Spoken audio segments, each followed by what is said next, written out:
Michael Cohen appeared in a New York court to do what lawyers do best, defend himself. Cohen was forced to reveal his entire client list of a whopping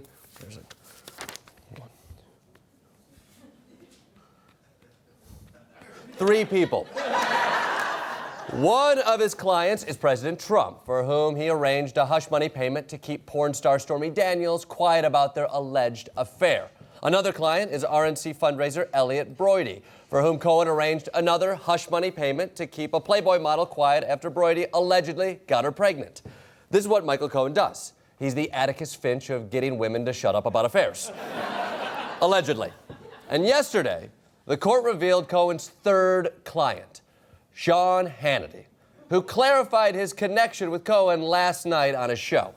Let me set the record straight. Here's the truth. I did have occasional brief conversations with Michael Cohen. My questions exclusively almost focused on real estate. That's all there is, nothing more. There you go. See? This isn't some tawdry, woman-silencing hush deal. Hannity was just talking to Cohen about real estate. So everyone should just relax because it's obvious what happened. Sean Hannity the house.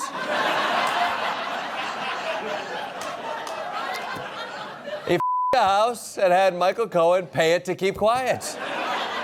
Sure, I get it. We've all spent some late nights swiping through Zillow, looking for a smoking side piece of property.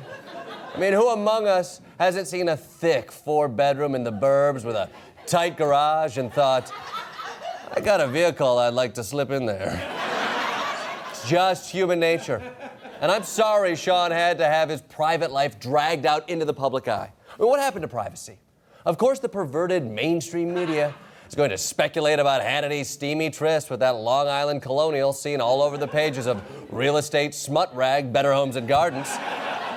His hands caressing the chimney, lips exploring the wainscoting, taking a naughty nibble of a banister. Liberals, get your minds out of the gutter, because the gutter is where Hannity's balls go. Moving on.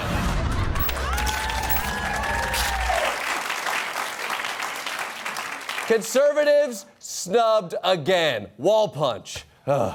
The 2018 Pulitzer Prize winners were announced yesterday, and like all elitist award shows, the Grammys, the Oscars, the Ray Moore and Flanagan Futon Salesman of the Month Award, it turned out to be just another liberal circle jerk. Check it. The 2018 Pulitzer Prizes were announced. The New York Times and Washington Post shared the National Reporting Prize for their ongoing coverage of the Russian investigation. The New York Times and the New Yorker were both recognized yesterday for breaking news of the Harvey Weinstein scandal. Post also won the Investigative Reporting Prize for revealing decades-old allegations of sexual misconduct against Senate candidate Roy Moore. Oh, great. The Post won for a story so old, Roy Moore wouldn't even approach it in a mall.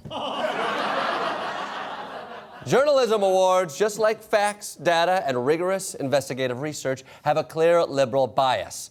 We're not about to let the brilliant reporting on the right go unrecognized. Here to give their perspective on the Pulitzers is our own citizen journalist, Josh Sharp and Aaron Jackson.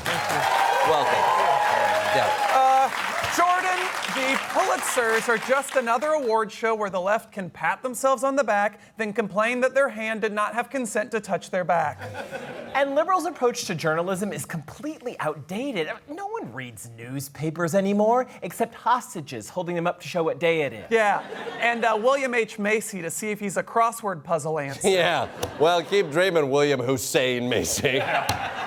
Tell me, who got shafted this year by the Pulitzers? Okay, everyone on Fox News, again. Take Sean Hannity. He exposed Hillary Clinton's vast criminal network. And he re-exposes it every single night. But he really deserves a Pulitzer for his coverage of how DNC employee Seth Rich was murdered by Democrats. A story so brave that it was retracted and now his network is being sued.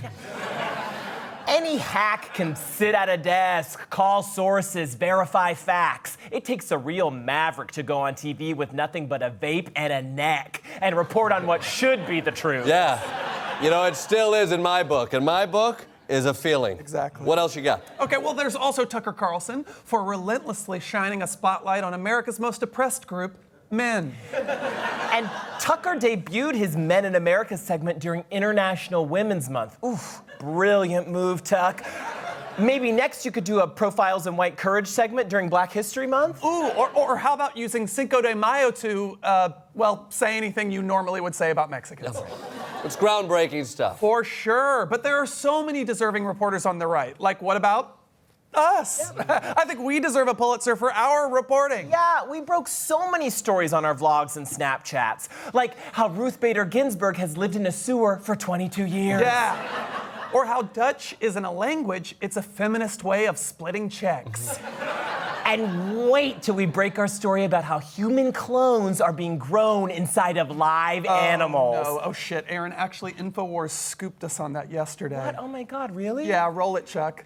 Japan to lift the ban on growing humanoids inside animals. Humans will be genetically modified for the first time in Europe. Yeah, right. It's all mainstream news now. But do I get patted on the back? No, no, no.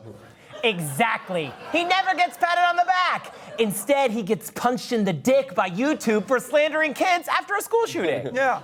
But luckily, we get the last laugh. Take photojournalist Ryan Kelly, who just won the Pulitzer for his stirring image of the Charlottesville rally. This is true. He now runs social media for a Virginia brewery. So, if you liked the way he unforgettably captured America's racial boiling point, wait till you see the Instagram filter he uses to make the Hefeweizen pop. Meanwhile, Sean Hannity doesn't have a Pulitzer, but last year he made $36 million. The market has spoken. Suck it, investigative journalist. Yeah, and congrats, Sean. Enjoy your 36 mil. With that money, you can buy a lot of houses, you dirty dog.